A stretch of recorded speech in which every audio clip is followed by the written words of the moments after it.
En los últimos años, la pobreza ha empezado a circular de una manera muy particular, ya no solo como una condición social, sino como imagen, como estilo y como tendencia. La vemos en la moda, en redes sociales, en proyectos creativos, en marcas de lujo y en estéticas que se vuelven virales. Pero ahí aparece una condición muy clara. La pobreza se consume como estética mientras se discrimina cuando es una realidad vivida. Y entonces, ¿dónde termina la estética y empieza la discriminación? Pierre Bourdieu explica que el gusto no es algo individual ni neutral, sino que está profundamente marcado por la clase social. Esto significa que una misma imagen, una misma prenda o un mismo símbolo no tienen el mismo valor para todas las personas, porque no todas parten del mismo lugar. Aunque parezca un fenómeno actual, esta lógica no es nueva.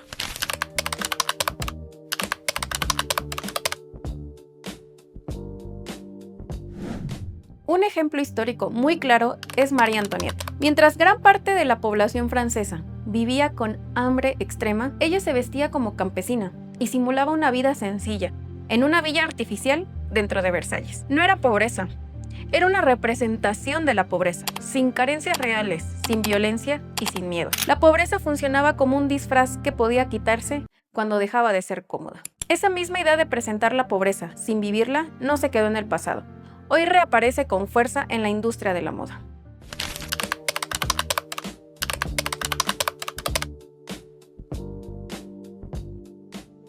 Golden Goose es uno de los ejemplos más recientes de cómo la pobreza puede ser transformada en un objeto aspiracional. Sus tenis no están rotos por el paso del tiempo, ni por la falta de recursos.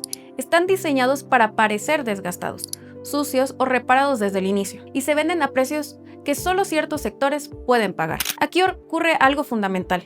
El desgaste deja de ser una consecuencia de la pobreza y se convierte en un símbolo de estatus. Pierre Bourdieu explica que el gusto funciona como un mecanismo de distinción social. En este caso, solo quien tiene capital económico puede permitirse verse pobre sin consecuencias. Porque cuando una persona empobrecida usa tenis rotos, el mensaje social es carencia. Cuando una persona privilegiada los usa, el mensaje es estilo. El objeto es el mismo, pero el significado cambia según la clase social de quien lo porta. Ahora comparemos esto con Panam. Panam ha estado históricamente asociada a contextos de pobreza, calzado accesible, cotidiano, ligado al trabajo, a la vida diaria de sectores empobrecidos. Durante muchos años, usar Panam no fue aspiracional. Fue motivo de burla, de estigmatización y de clasificación social. Hoy cuando Panam se resignifica, desde ciertos discursos de diseño y nostalgia, se vuelve cool, auténtica, deseable. Pero esta revalorización no elimina la desigualdad, solo cambia quien tiene permiso de usar ese símbolo sin ser discriminado. Si con estos casos la pobreza comienza a verse como estilo, hay un momento en el que esta lógica se lleva aún más lejos.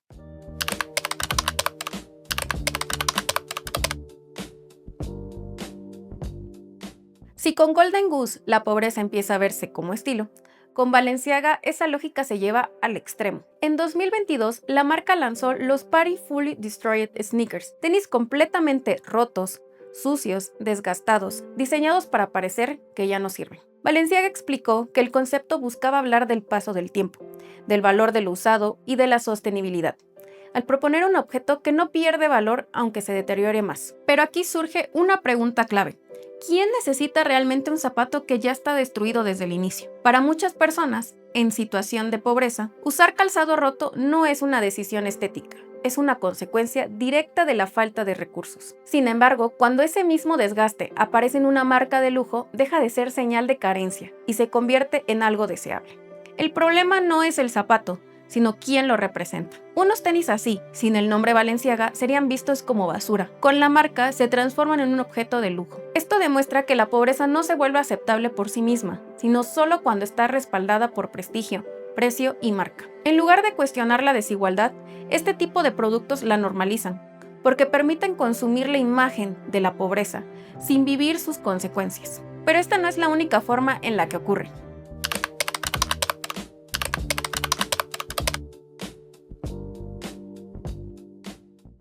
Las tienditas de abarrotes son uno de los ejemplos más claros. Para muchas personas, la tiendita no es nostalgia ni estética. Es una estrategia de supervivencia frente a la pobreza. Sin embargo, cuando se representan desde discursos creativos o visuales, la pobreza se vuelve entrañable, pintoresca y aspiracional.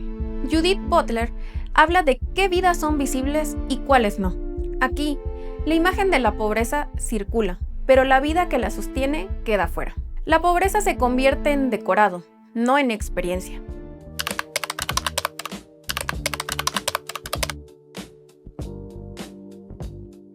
Al analizar proyectos como Zarelli Creativo Lab, es posible identificar una lógica similar a la que operan las tendencias en México.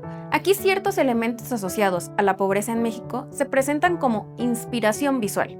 Espacios, objetos cotidianos, formas de consumo y escenarios que fuera de este marco estético están ligados a condiciones de precariedad. Hoy les traigo un blog conociendo la central de abarrotes de Zarelli. Todo, o sea, el concepto de la tienda es como una central de abarrotes.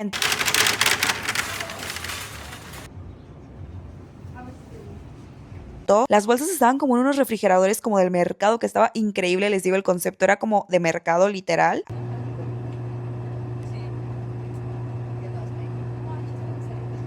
Sin embargo, para quienes producen y consumen este tipo de contenido, la pobreza no es una forma de vida, sino un recurso estético. Es una imagen que se puede seleccionar, estilizar y abandonar. Para el mejor abarrotes que se acaba de poner aquí en Guadalajara en Andares. Todo el make-up, hay bebiditas en tu abarrote, obviamente todo en tu bolsita de mercado espectacular.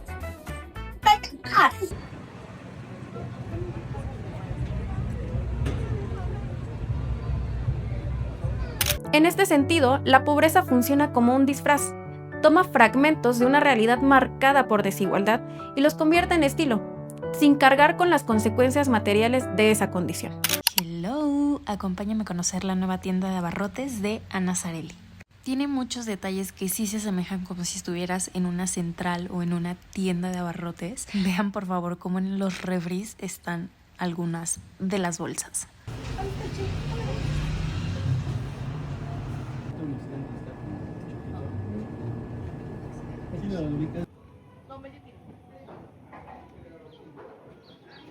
Como advierte Néstor García Canclini, cuando las experiencias de desigualdad entran al circuito cultural y comercial, suelen ser despojadas de su dimensión conflictiva. Se muestra una versión bonita de la pobreza, pero no la vida real de las personas que la viven. La contradicción es clara. Lo que en contextos empobrecidos es motivo de estigmatización, se vuelve valioso cuando lo es presentado desde una posición de privilegio, que permite consumir la pobreza como imagen sin vivirla como experiencia.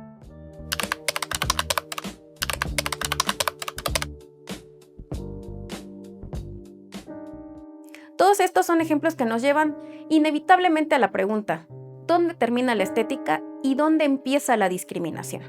No es en el objeto, no son los tenis, ni la tiendita. La línea se cruza cuando la pobreza es aceptada solo como imagen, pero sigue siendo rechazada como realidad. Cuando verse pobre es tendencia, pero ser pobre sigue siendo motivo de exclusión. Ya no estamos hablando de creatividad. La estética termina y la discriminación empieza cuando el mismo símbolo cambia de valor según quien lo use. Prestigio en cuerpos privilegiados y estigma en cuerpos empobrecidos. En ese punto, la pobreza deja de ser una condición social que debería incomodarnos y se convierte en un recurso visual que se puede consumir y abandonar. Y mientras algunos juegan a parecer pobres, otros no pueden quitarse esa realidad al final del día.